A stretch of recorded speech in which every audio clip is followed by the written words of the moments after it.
वक्रतुंड महाकाय सूर्यकोटि समप्रभ निर्विघ्नं कुरु मे देव शुभ कार्येषु सर्वदा। प्रणाम।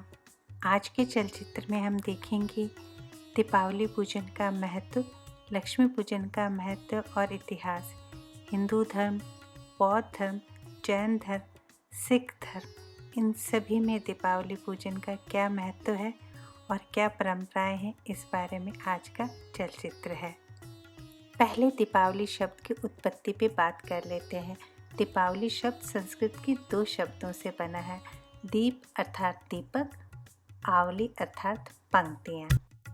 तो सबसे पहले प्रारंभ करते हैं ऋग्वेद से। ऋग्वेद हमारा वो प्राचीनतम ग्रंथ है जिसमें सभी देवी देवताओं के बारे में, प्रभु के बारे में, किस तरह से यज्ञ किए जाएं, कौन सी आहुतियाँ लगेंगी, कौन सी हवन सामग्री लगेगी, क्या श्लोक पढ़े जाएं, क्या मंत्र पढ़े जाएं, किस तरह से उनका जो आह्वान किया जाए, इसके बारे में चर्चा करी गई है। और इसी में सर्वप्रथम लक्ष्मी जी के पूजन का उल्लेख मिलता है। इससे पहले कि हम ऋग्वेद में किस तरह से लक्ष्मी पूजन की पद्धति बतलाई गई के बारे में चर्चा करें, आप मेरे साथ एक छोटी सी कहानी सुनिए। एक समय की बात है, राजा इंद्र, जो स्वर्ग के देवताओं के राजा हैं, अपने हाथी ऐरावत पर बैठ के भ्रमण के लिए निकले। थोड़ी ही दूर गए होंगे कि दुर्वासा ऋषि जी उन्हें सामने से आते हुए नजर आए। दुर्वासा जी ने उन्हें प्रसन्न होकर एक फूलों का हार दिया। राजा इंद्र ने वो हार अपने हाथी ऐरावत की सूंड में डाल दिया। ऐरावत फूलों की खुशबू से परेशान हो गए और उन्होंने उस हार को फेंक दिया।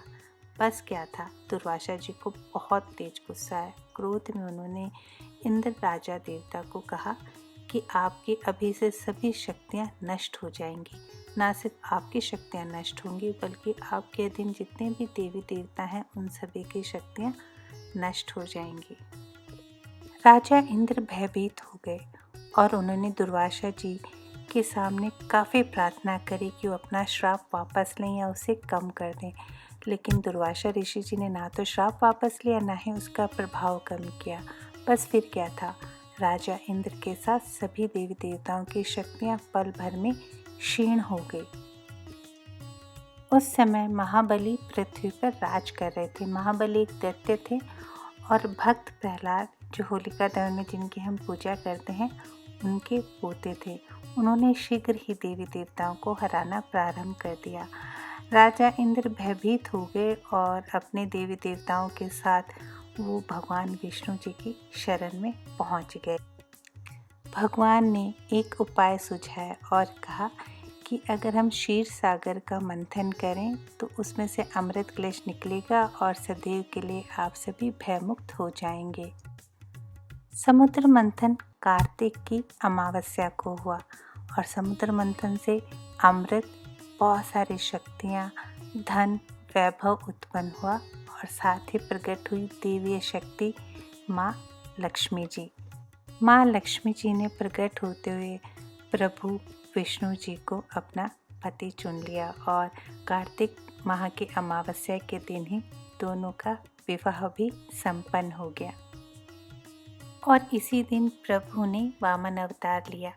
वामन अवतार लेके उन्होंने महाबली से कहा कि मुझे 3 पग धर दीजिए।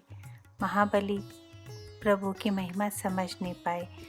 2 पग में तो पूरा ब्रह्मांड और पृथ्वी प्रभु ने नाप लिया और तीसरे पग महाबली के सर पे रखा और इस तरह उन्होंने देवताओं को भयमुक्त किया और महाबली के घमंड को और अहंकार को चूर चूर किया। यानी दुर्वासा ऋषि से कहानी प्रारंभ होती है और वामन अवतार पे जाके समाप्त होती है। लेकिन इस बीच माँ लक्ष्मी जी का उदय होता है और जो हमारा ऋग्वेद है उसके 2 अध्याय के 6 सूक्त में आनंद कर्तम ऋषि द्वारा उनके लिए श्लोक लिखे गए हैं। इस समय श्लोक आपके पट पे हैं जो आप मेरे साथ इस समय देख रहे हैं। यदि आप आहुति लगाते हैं लक्ष्मी पूजन के समय तो इन श्लोकों का उच्चारण एक बार भी आप करते हैं तो मनवांछित फल मिलता है। यानी लक्ष्मी पूजन का दीपावली पे ये महत्व है जो हमारे ऋग्वेद के अंदर लिखा गया है। लक्ष्मी पूजन के साथ साथ आहुतियाँ दी जाती थी और भगवान राम जब अयोध्या लौटे तो लक्ष्मी पूजन का पर्व बदल गया दीपावली में। भगवान राम और शक्ति माता सीता जी तो प्रभु विष्णु जी और माँ लक्ष्मी जी के अवतार हैं। जो अयोध्या लौट रहे थे तो अयोध्या वासियों को लगा कि अंधेरे में वो रास्ता न चूक जाएं और पूरी अयोध्या उन्होंने दीपों से सजा दी थी और उस दिन से इस पर्व का नाम पड़ गया दीपावली। अब सतयुग से हम आ जाते हैं द्वापर युग में। नरकासुर नाम के राक्षस ने 16,000 गोपियों और राजकुमारियों को बंदी बनाया हुआ था। साथ ही उन्होंने कामख्या माता को भी आमंत्रण भेजा कि उनसे विवाह करना चाहते हैं। इन सब से श्री कृष्ण भगवान बहुत ही आहत हुए और उन्होंने नरकासुर का वध किया नरक चतुर्दशी के दिन, जो दीपावली से एक दिन पहले आती है। और दीपावली वाले दिन उन्होंने 16,000 गोपियों को भयमुक्त कराया।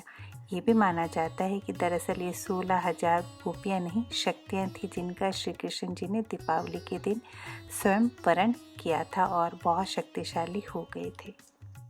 भगवान श्री कृष्ण ने गोपियों को भयमुक्त किया और नरकासुर का वध किया। ये संयोग है कि नरकासुर का वध दीपावली के एक दिन पहले हुआ और गोपियों को भयमुक्त प्रभु ने दीपावली के दिन किया। बात करते हैं भगवान महावीर की। जैन धर्म के मतावलंबियों के अनुसार इस दिन भगवान महावीर को मोक्ष की प्राप्ति हुई थी और उनके प्रथम शिष्य गौतम गणधर को केवल ज्ञान प्राप्त हुआ था। यह दुर्लभ संयोग ही है कि इसी दिन सम्राट अशोक ने बौद्ध धर्म की दीक्षा ग्रहण करी थी, इसलिए बौद्ध धर्म में भी आज के दिन दीपावली मनाई जाती है। दीपावली सिख समुदाय भी धूमधाम से मनाता है, पर इसका नाम है बंदी छोड़ दिवस। 1577 में अमृतसर में दीपावली के दिन ही स्वर्ण मंदिर की नींव लगी थी और 1619 में उनके 6वें गुरु हरगोबिंद सिंह साहिब को जेल से छोड़ा गया। हर धर्म में अलग अलग कारणों की वजह से दीपावली मनाई जाती है, लेकिन जो मुख्य बात है वो है माँ लक्ष्मी जी की आराधना इस दिन करना। और ये सुखद संयोग है कि माँ लक्ष्मी जी की आराधना इन सभी धर्मों में की जाती है। प्रभु की महिमा अपरंपार है। हिंदू, सिख, जैन, बौद्ध हर धर्म को दीपावली से उन्होंने जोड़ दिया है। यदि आप और विस्तार से इसके बारे में जानना चाहते हैं तो ऋग्वेद, महाभारत, स्कंद पुराण, गरुड़ पुराण, विष्णु पुराण का अध्ययन कर सकते हैं। आपको दीपावली की बहुत सारी शुभकामनाएं। अपना ध्यान रखें, सुंदर रहें, स्वस्थ रहें।